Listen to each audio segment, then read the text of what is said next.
జూబ్లీహిల్స్ ఉప ఎన్నిక బీఆర్ఎస్ అభ్యర్థి మాగంటి సునీత గోపీనాథ్ ఇవాళ మొదటి సెట్ నామినేషన్ దాఖలు చేయనున్నారు. కాసేపట్లో మాగంటి సునీత గోపీనాథ్తో పాటు పార్టీ వర్కింగ్ ప్రెసిడెంట్ కేటీఆర్, మాజీ మంత్రి హరీష్ రావు, ముఖ్య నేతలు తెలంగాణ భవన్కు రానున్నారు.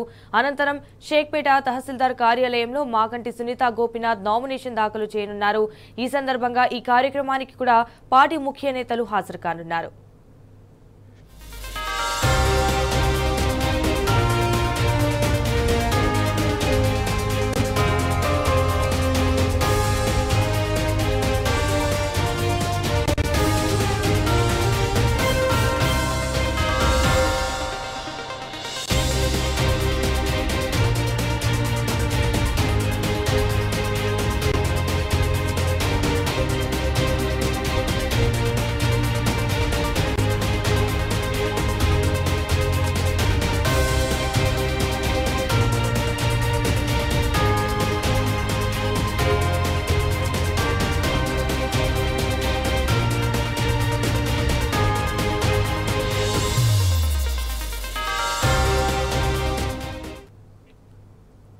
ఇదే విషయానికి సంబంధించి మరిన్ని డీటెయిల్స్ మా ప్రతినిధి లివిల్ ఫోన్ ద్వారా అందిస్తారు.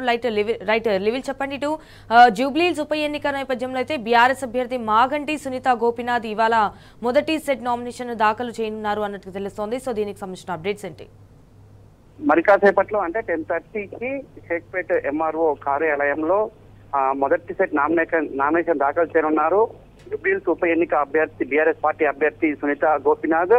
ఈ కార్యక్రమానికి మాజీ మంత్రులు హరీష్ రావు, కేటీఆర్ తో పాటు సత్యేందర్ రెడ్డి, తలసాని శ్రీనివాస్ యాదవ్ తో పాటు పలువురు ముఖ్య నాయకులు హాజరవుతారు. అయితే ఇప్పటికే జూబ్లీహిల్స్ ఉప ఎన్నికల్లో నిన్న అభ్యర్థిత్వాన్ని గతంలోనే ఖరారు చేసిన నేపథ్యంలో నిన్న బీఆర్ఎస్ అధినేత కేసీఆర్ బీఫామ్ అందజేశారు సునీత గోపీనాథ్ కి. అయితే బీఆర్ఎస్ పార్టీ మొదటి నుంచి కూడా దూకుడు పెంచింది, ఓరు పెంచింది, జూబ్లీహిల్స్ లో దూసుకుపోతుంది. ఖచ్చితంగా గెలిపే లక్ష్యంగా మూడోసారి విజయడంక మోగించాలి, ఇటు గోపన్న ఆశయాలను నెరవేర్చాలనే లక్ష్యంతో బీఆర్ఎస్ పార్టీ ప్రచార ఓరు సాగిస్తుంది. ప్రతి డివిజన్ కు ఇన్ఛార్జ్ నియమించారు, డివిజన్ బూత్ స్థాయి కమిటీలను ఏర్పాటు చేశారు. బూత్ స్థాయి కమిటీలో కూడా పెద్ద ఎత్తున ఇంటింటికి తిరుగుతూ కాంగ్రెస్ చేసిన మోసాలను, కాంగ్రెస్ పార్టీ ప్రభుత్వం ఇచ్చిన హామీలు నెరవేర్చకపోగా ఇచ్చిన బాకీలన్నిటినీ కూడా ఎప్పటికప్పుడు ప్రజలకు చెరవేస్తూ ఓటును అభ్యర్థిస్తున్నారు. బీఆర్ఎస్ పార్టీ వైపు ఇవాళ పట్టం కట్టేందుకు సిద్ధమవుతున్నట్లు మన జూబ్లీహిల్స్ నియోజకవర్గ వ్యాప్తంగా అర్థమవుతుంది. ఇవాళ మొదటి సెట్ నామినేషన్ దాఖలు చేసిన తర్వాత శనివారం రోజున మరొక సెట్ దాఖలు చేయనున్నారు. శనివారం రోజున పెద్ద ఎత్తున ర్యాలీ నిర్వహించేందుకు కూడా ఏర్పాటు చేస్తుంది BRS party. BRS working president KTR ఆదేశాల మేరకు శనివారం రోజు మరో సెట్ దాఖలు చేయాలని చెప్పేసి కూడా నిర్ణయించారు. అయితే జూబ్లీహిల్స్ ఉప ఎన్నికల్లో ప్రధాన పార్టీలైన కాంగ్రెస్, బీజేపీ, బీఆర్ఎస్ ప్రధాన పార్టీలుగా ఉన్నాయి. మొదటి నుంచి కూడా ఇదేదైతే మాగంటి గోపీనాథ్ అకాల మరణం తర్వాత వచ్చిన ఏర్పడిన ఉప ఎన్నిక, ఈ ఉప ఎన్నికకు మొట్టమొదటిసారిగానే బీఆర్ఎస్ అభ్యర్థిని బీఆర్ఎస్ అధినేత కేసీఆర్ ఖరారు చేశారు.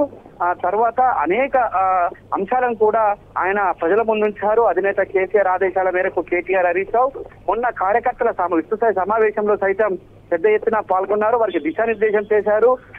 ఏ విధంగా జూబ్లీహిల్స్ నియోజకవర్గంలో గత 10 సంవత్సరాల్లో అభివృద్ధి జరిగింది, వాళ్ళ 22 నెలల కాంగ్రెస్ పాలనలో ఏ విధంగా విధ్వంసం జరిగింది, వాళ్ళ హైదరాబాద్తో ఎలాంటి నష్టం చేకూరుతున్నది ఇలా హైదరాబాద్ ప్రజాకరణానికి ముఖ్య ఉద్దేశంతోనే ఇవాళ ఈ ప్రచార వర్గం నేపథ్యంలో ఇవాళ మొదటి సెట్ నామినేషన్ దాఖలు చేసిన తర్వాత మీడియాతో కూడా మాట్లాడే అవకాశం అయితే స్పష్టంగా కనిపిస్తుంది. సంజన.